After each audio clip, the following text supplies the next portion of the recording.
మీ అందరికి కథలంటే ఇష్టమే కదా. అనగా అనగా పూర్వం మన దేశంలో భోజరాజు గారని ఒక రాజుగారు ఉండేవారు. ఆయన ఆస్థానంలో గొప్ప కవులు ఉండేవాళ్ళు, నవరత్నాలు అని. ఆ నవరత్నాల్లో ఒక ఆయన పేరు దండి, ఒక ఆయన పేరు భవభూతి, ఒక ఆయన పేరు మాకుడు. దండి, భవభూతి, మాకుడు. ఎవరైనా కవి ఒక పద్యం రాసుకొస్తే ఈ దండి అప్పచెప్పేవాడు వెంటనే. చెప్పి ఇది నేను రాసిన పద్యం అండి, ఆ కవి గారు రాసింది కాదు, అబద్ధం అయితే రెండో ఆయన్ని కనుక్కోండి అనేవాడు. కవి చదివింది ఒకసారి, దండి చదివింది ఒకసారి, రెండో అతనికి వచ్చేది భవభూతికి. నా మాట అబద్ధం అయితే మాగుడిని అడగమనేవాళ్ళు. కవి చదివింది ఒకసారి, దండి చదివింది, భవభూతి చదివింది, మాగుడు అప్పు చెప్పేవాడు. ఏ కవికి కూడా ఈ శక్తులు ఉండేవి కాదు. ఇక ఓడిపోతూ ఉండేవాళ్ళు అందరూ కూడా. వీళ్ళంతా వెళ్ళి కాళిదాసుని అడిగారట, అయ్యా ఆస్థానంలోకి ఎవరు వెళ్ళినా ఆ కవి ఒక అప్పటికప్పుడు ఆశువుగా పద్యం రాసినప్పటికీ కూడా చదవగానే ఫోటోగ్రఫిక్ మెమరీతో ఆ దండి చెప్పేస్తున్నారు, వెంటనే భవభూతి చెప్తున్నాడు, వెంటనే మాగుడు చెప్తున్నాడు, మేమేం చెయ్యాలి అని. అంటే పదండి అని కాళిదాసు వచ్చాడు. భోజరాజు ఆస్థానంలోకి కాళిదాసుగానే ఆ మనుషుల్ని చూశారు. ఆహా, వీళ్ళు చూస్తూ ఉంటే ఇంత ఒక్కొక్కడు అగ్నిశిఖలాగా వెలుగుతూ ఉన్నారట.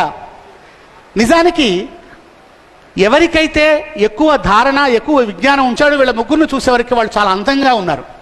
వాళ్ళు ముసలి వాళ్ళైనా సరే వాళ్ళ ముఖంలో ఒక వర్చస్సు కనపడుతోంది, తేజస్సు కనపడుతోంది, వెలుగు కనపడుతోంది. అప్పుడు కాళిదాసు ఒక శ్లోకం చెప్పాలని ప్రయత్నం చేశాడు. కానీ కాళిదాసు ఏది చెప్పినా దండి వెంటనే చెప్తాడు, భవభూతి వెంటనే చెప్తాడు, మాకుడు చెప్తాడు కదా.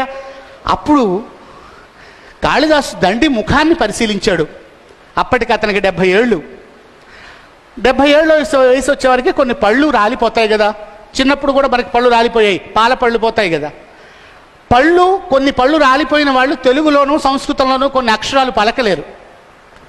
మన తెలుగు భాష గొప్పతనం ఏంటంటే, మీరందరూ తెలుగు పిల్లలు కాబట్టి నన్ను తెలుగులోనే మాట్లాడమన్నారు కాబట్టి, తెలుగు భాషలో ఉన్న 56 అక్షరాలు ఉచ్చరించడం వల్ల కొన్ని శక్తులు పుడుతూ ఉంటాయి. ఇంగ్లీష్లో అక్షరాలన్నీ 26 అక్షరాల్లో ఒక్క ఏ అనే అక్షరం తప్ప మిగిలినవన్నీ నాలుక ద్వారానే పలుకుతాం. ఏ అనేది ఒక్కటి మాత్రమే గొంతుతో పలుకుతాం. ఇంటికి వెళ్ళిన తర్వాత నాలుక కదలకుండా మీరు బి అనండి, నాలుక కదలకుండా అది ఏ అనే వస్తుంది. సి అనండి, నాలుక కదలకుండా ఏ అనే వస్తుంది. డి అనండి, నాలుక. అందుకనే బ్రిటిష్ వాడు నాలుకను వేసుకొని ప్రపంచాన్ని పరిపాలించాడు. కేవలం నాలుకే ఇంగ్లీష్ మాట్లాడడానికి. కానీ తెలుగు భాష అలాంటిది కాదు. కొన్ని పెదాల ద్వారా పుడతాయి, ఓష్ట్యములు అంటారు. కొన్ని పళ్ళ ద్వారా పుడతాయి, కొన్ని దంత్యములు అంటారు. కొన్ని ముక్కు ద్వారా పుడతాయి, కొన్ని నాభి ద్వారా పుడతాయి, కొన్ని దవడ ద్వారా పుడతాయి, కొన్ని కొండనాలిక ద్వారా పుడుతూ ఉంటాయి. తెలుగు అక్షరాలు 56 ఒక్కసారి చేస్తే శరీరంలోని 72,000 జీవకణాలు, జీవనాడులు అన్నీ కూడా ఉద్రిక్తం అవుతూ ఉంటాయి. బీపీ రాదు, షుగర్ రాదు.